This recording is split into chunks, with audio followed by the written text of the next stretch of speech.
And the first thing we'll do is say the Pledge of Allegiance. We've got two flags here, folks, one up here, one back there. I pledge allegiance to the flag of the United States of America, to the republic for which it stands, one nation, under God, indivisible, with liberty and justice for all. You can go ahead and do the roll call. Jason Baker, Jim Dodrell, Here. Brian Ellis, Tim Engel, here. Dave Haba, here. Brian Holman, Vic Mays, David Mills, Here. Jacob Pack, Donald Hawley, here. Steve Perry, here. Sarah Stewart's, Travis Willard, here. Glenn Yeager, here. We have a quorum. Great. Thank you very much. The next item on our agenda is the review and formal action on our regular meeting minutes from our last meeting of June 25th. These were provided earlier by email, and hopefully everybody's had a chance to look at them. I would entertain a motion to approve the minutes. I'll make a motion. Is there a second? Second. Okay, it's been moved and seconded and third. To approve the minutes, anybody have any discussion or any amendments or changes? Hearing none, all those in favor say aye. Aye. All those opposed say no. Motion carries. All right, now the next item 5 on our agenda is citizens' concerns. And folks, this is the point of our agenda where we will hear general citizens' concerns, not anything that's already on the agenda, like the zoning application that comes later. But if there are any other general concerns that are not on the agenda, we'll be happy to entertain those now. And seeing nobody's running up to the microphone, I assume that means there aren't any. The next item on the agenda is the zoning amendment application for rezoning for tax map 23H parcels 80.2 and 80.3. And the first thing I do there is we will have a public hearing. And in opening the public hearing, I'll ask our members of the board if there are any disclosures of conflicts that need to be made. Hearing none, we'll move on to presenting the summary. All right, good evening, everyone. This is rezoning request 2026-05.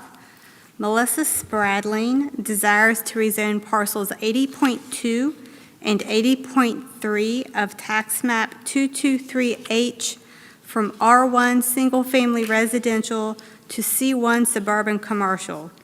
The request totals nearly 1 acre. The request is to be considered based on authorities, facts, and criteria such as Chapter 8A of the West Virginia Code, the Putnam County Comprehensive Plan, and adopted zoning ordinance. It is the intent of the zoning ordinance to protect and promote the public health, safety, convenience, morals, and general welfare. More specifically, it is intended to assist in achieving the objectives of the Tays Valley Land Use Plan and the US 35 Corridor Management Plan. Reference attachments A, B, and C, and also a full set of all these documents may be found at the President's seat. Article 150.02 of the zoning ordinance defines an amendment, and Article 2000 details the rezoning process. The R1 article is included as Attachment D. It is the intent of the district to establish low-density residential areas consisting of single-family dwelling and compatible uses.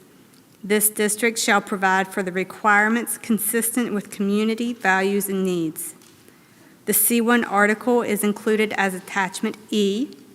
It is the intent of this district to provide for retail businesses and services that serve primarily the residents of suburban areas of the county. Your timeline and facts section. In 1974 and 78, deeds conveying the subject parcels to Harold Allen Morris was recorded in the Putnam County Clerk's office. Copies are included as attachments F and G. Mr. Morris passed away in 2024. Melissa Spradling was the sole beneficiary and fiduciary of estate. The subject parcels are part of original lot number 16 in Lytton Heights subdivision, a recorded 1950 subdivision plat, plus a 1989 plat showing a lot re-subdivision are included as attachment H. The peak outline identifies original lot 16, while the green outline identifies the parcels included in this rezoning request. On June 9, Melissa Spradling submitted a rezoning application. A copy of and disclosure statement is included as attachment I. Parcel 80.2 is lot 16C, 0.3591 acre, and has operated as a dentist office for over 40 years. The dental office predates the adoption of the zoning ordinance and is a lawful, nonconforming use that may continue regardless of whether this rezoning request is approved or denied. Parcel 80.3 is lot 16B, 0.6362 acre, and is undeveloped. A June 2026 survey by Edward Ben Converse is included as attachment J. A full-size one is up here for you to see. Curls Lane is a private unlined road with no sidewalk. From Tays Valley Road to parcel 80.2, Curls Lane varies in width ranging from approximately 18 to 22 feet. The paved portion of Curls Lane ends at the beginning of parcel 80.3 and transitions to a gravel tire track path that connects to property owned by G&G Investments. Curls Lane right-of-way also varies in width. It ranges from 40 to 30 feet. Parcel 80.1, which is also in Lytton Heights, is part of Curls Lane and its right-of-way. Subject parcel 80.3 has an existing 12 feet wide right-of-way along the south portion. This right-of-way is a gravel driveway and the only ingress and egress access for the existing residents on parcel 80.5 in Lytton Heights. The 12-foot right-of-way also accesses the existing residents on parcel 80.4, also in Lytton Heights. A current zoning map is provided as attachment K. The applicable land is outlined. Land uses and zoning districts are as follows. And again, pink is C1, yellow is R1, and purple is I1. Tax map 223H, parcels 79, 80.4, 80.5, and 81. Each parcel is an existing single-family residential property within Lytton Heights and is zoned R1. 223H, 83.1 is vacant within Lytton Heights and is zoned R1. 223H, 80.1 is 0.13 acre within Lytton Heights, a portion of Curls Lane right-of-way, and is zoned C1. 223, 19.1 is used as a commercial storage and zoned C1.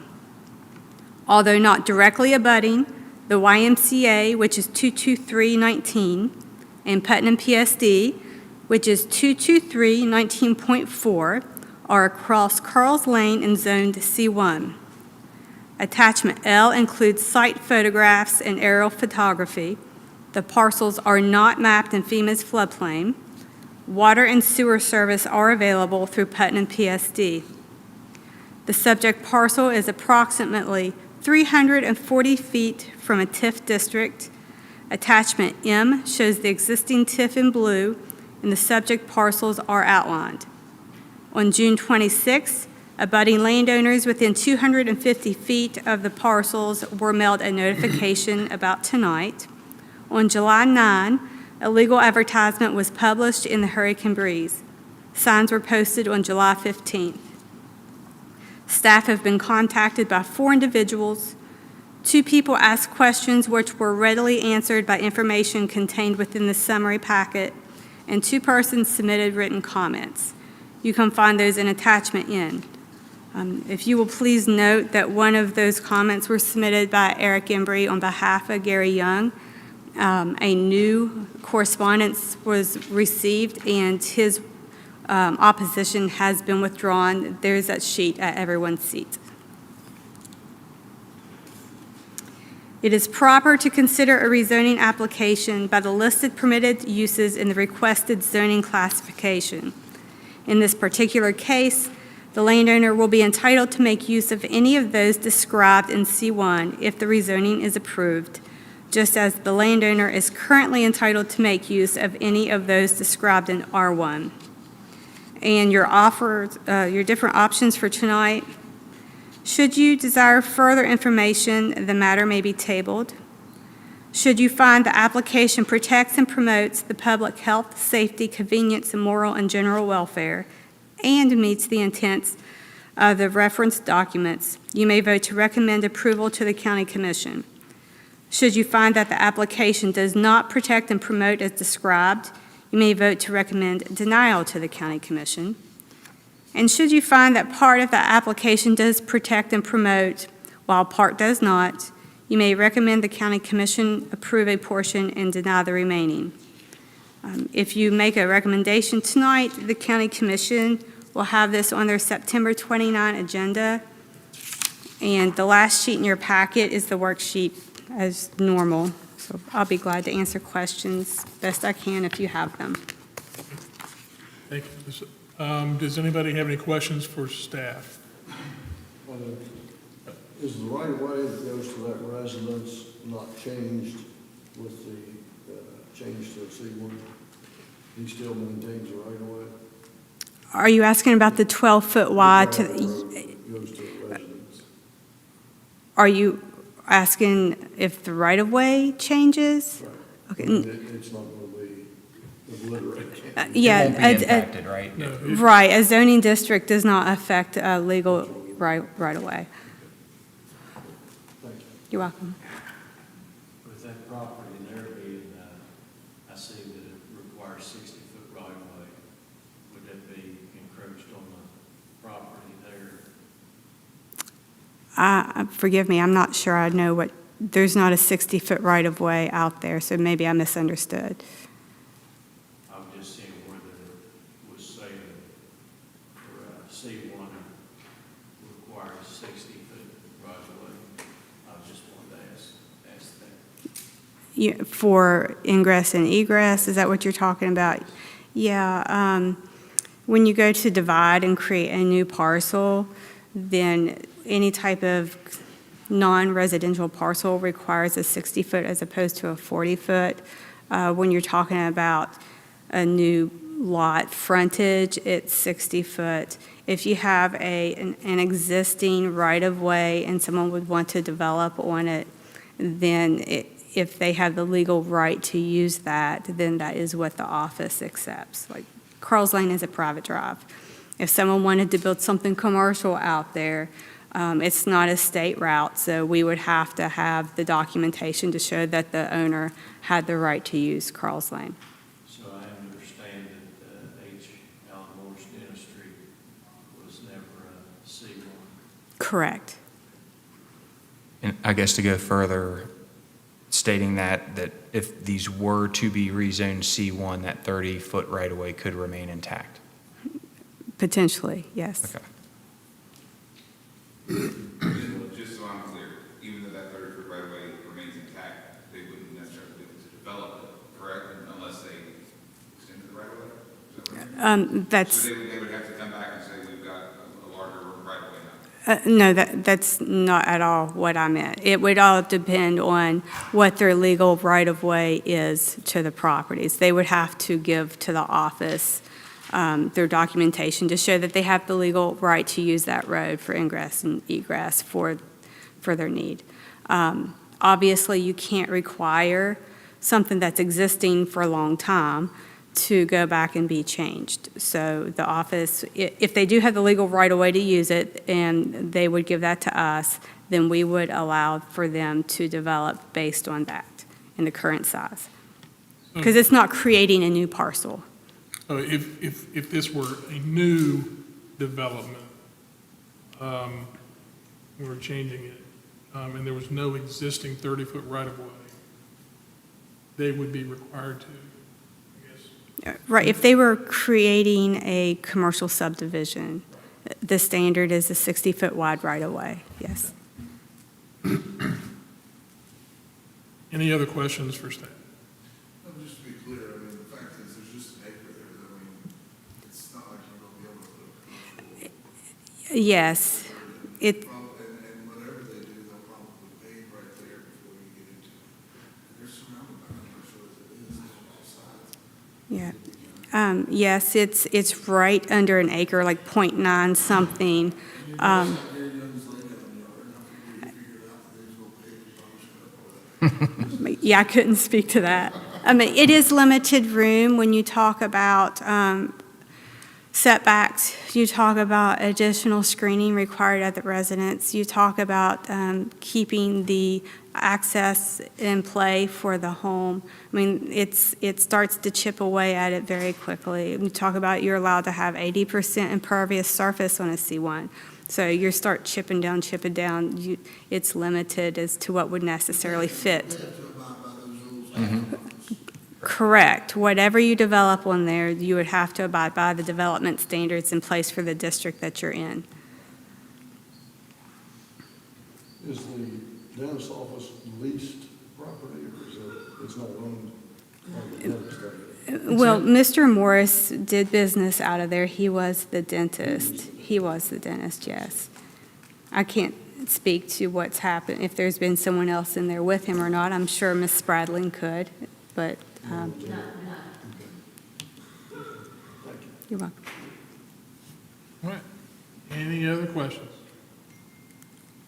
All right, now we'll welcome public comments. And I'm sorry, before that, the applicant can come up and make any comments. Got ahead of myself there, sorry. You would state your name and address for the record? And then- Melissa Stratton, 70 Riverbend Boulevard, St. Albans, West Virginia. Thank you for having me here tonight. Thank you for reviewing this. As pretty much was stated, this has been a dental practice with my stepfather, Dr. Morris, for 40 years. Prior to that, a dentist actually built the office, acquired the property, and that's in turn he bought the property and the practice. So it's been a dental practice for probably over 60 years.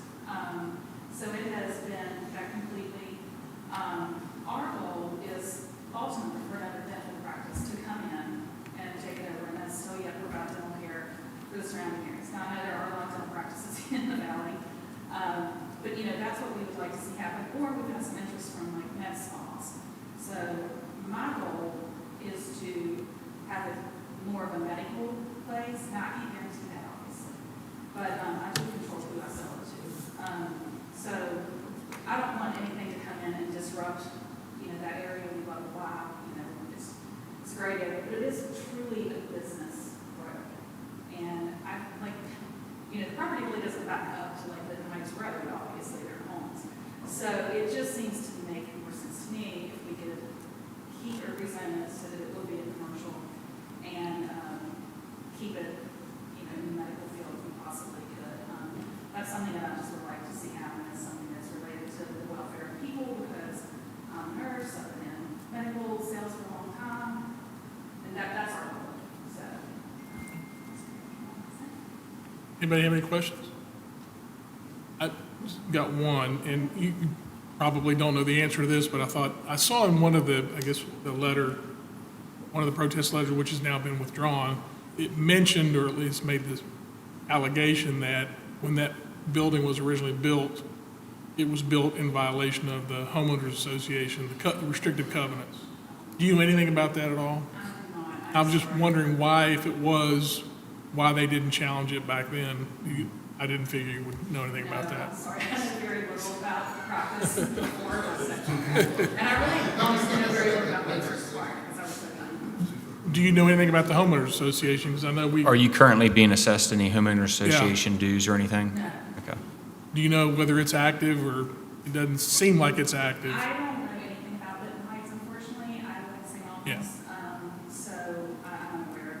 Okay, an active group. okay. Anybody else? Thank you, ma'am, appreciate it. Thank you so much. Yep. Now we'll move to public comments. Anybody else have any comments to make for or against the application? All right, I know we have one email protest left, right? And that individual is not here. So I guess there's nobody here to take up that protest. If there are no other public comments, I will close the public hearing at this time, and we can move into our discussion, which we have the worksheet, and we have the normal criteria to consider here, and the first one is whether the proposed amendment protects and promotes the public health, safety, convenience, morals, and general welfare. I would entertain any comments, either in support of that or saying that it does not. I think it's always challenging in situations like this when it is so close to residential areas, and there's obviously one gentleman that gets his access to his home as his own way through, and I'm sure he's concerned about what is going to happen here.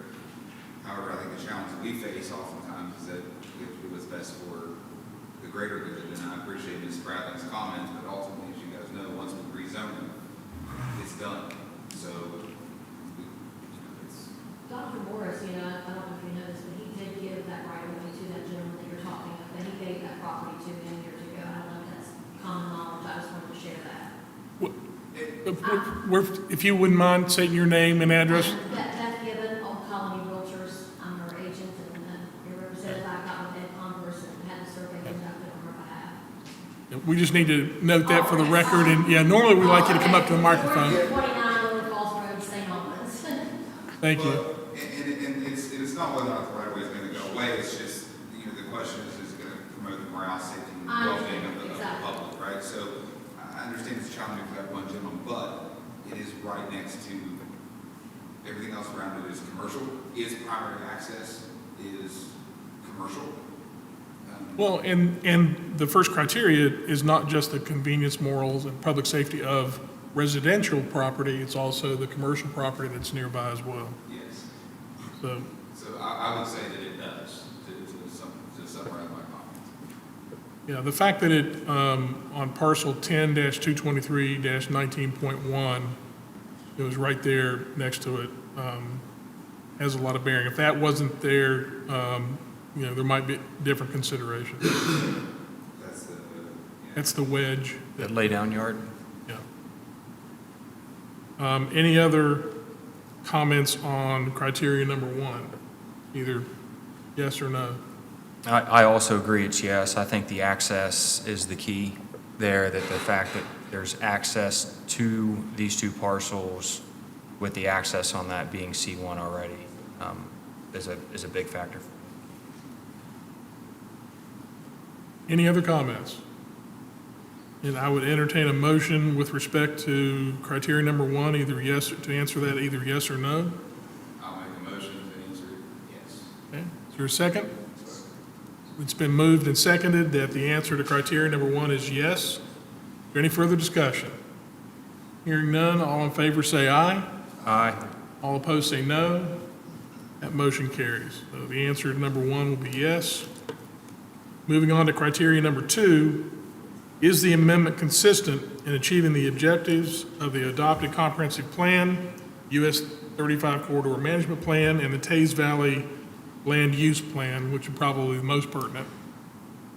And I would entertain any comments on whether that is in the affirmative or negative. I would say that it is. I guess it's on me again. I would say that it is. I mean, ultimately, it's my understanding the comprehensive plan is to keep the rural areas, but kind of commercial areas commercial. So things around Tays Valley specifically are a little bit jumbled. But I think over time we're making an effort to try to minimize that and kind of correct some of that. So I would say that it does. Okay. Any other comments? It fits with its surrounding side of, it's basically commercial as it is. Yeah, I agree. There's commercial property right abutting it, and then there's industrial property on to the west of there as well. And there's already been some commercial rezoning, it looks like, down below to the south that abuts Tays Valley Road in that subdivision, those two parcels down on Tays Valley Road as well. And the fact that you were ran a commercial business there that predated our planning commission bias and kind of come out. All right. Any other comments? Hearing none, I would entertain a motion as to yes or no as to criteria number 2. Motion is for yes, right? I'll second. It's moved and seconded. Any further discussion? Hearing none, all those in favor say aye. Aye. Those opposed say no. That motion carries. And since our answer to criteria number 2 was yes, we do not need to move to criteria number 3. And unless there's any further discussion, I would entertain a motion to submit, to approve this and recommend to the county commission for approval of this application at the meeting in September, I believe. I'll make a motion to recommend approval to the county commission upon their next meeting in September. Whatever. September 29. In the meeting at which is on the agenda. There you go. At their next schedule. Is there a second? Oh, Glenn, okay. Been moved and seconded. Tuesday the 28th. Tuesday the 28th of September, right? Isn't that what you said? I thought it was the 29th, but it is the last 29th. Tuesday of the month. Any further discussion? Hearing none, all in favor say aye. Aye. Those opposed say no. That motion carries.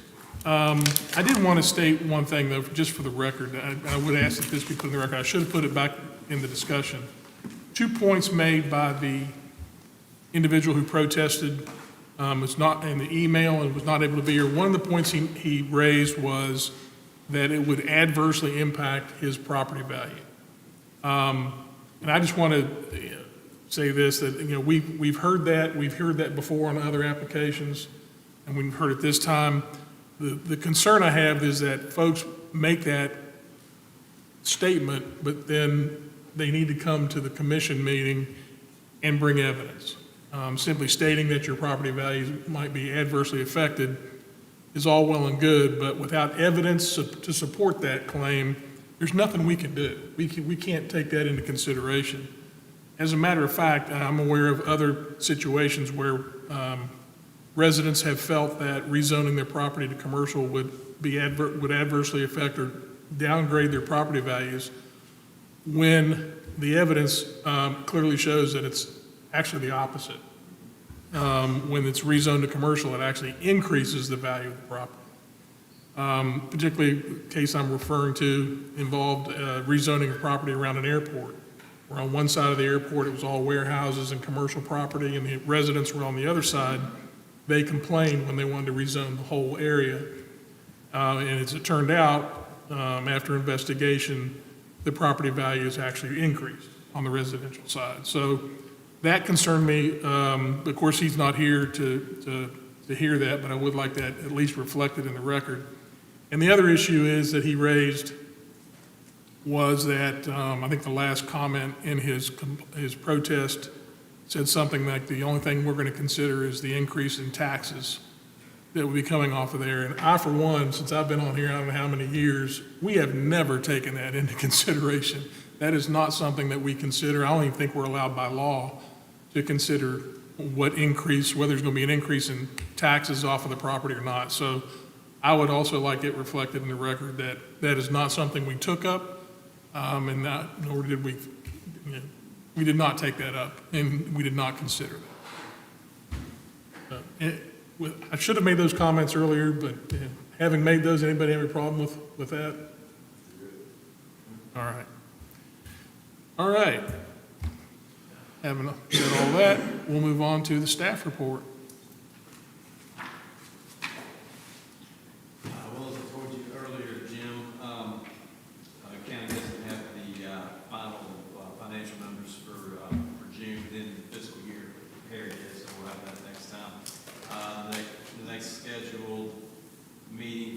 Commission is August 27th, but there is no agenda item scheduled at the moment. Yeah, anybody have questions on that? You understand why we don't have financials tonight? Usually happens this time of year. It's still cooking. Say it's August 27th, August 27th. Okay. But but right now, we don't have any items. right now, no agenda. All right. Anything else, Dave? Good. Any unfinished business? I think we have any. Any new business? All right, that's it. Anybody want to move to adjourn? Motion to adjourn? We're done.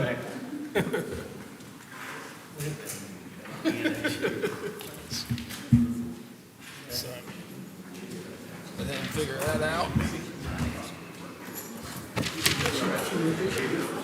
That's what you're right.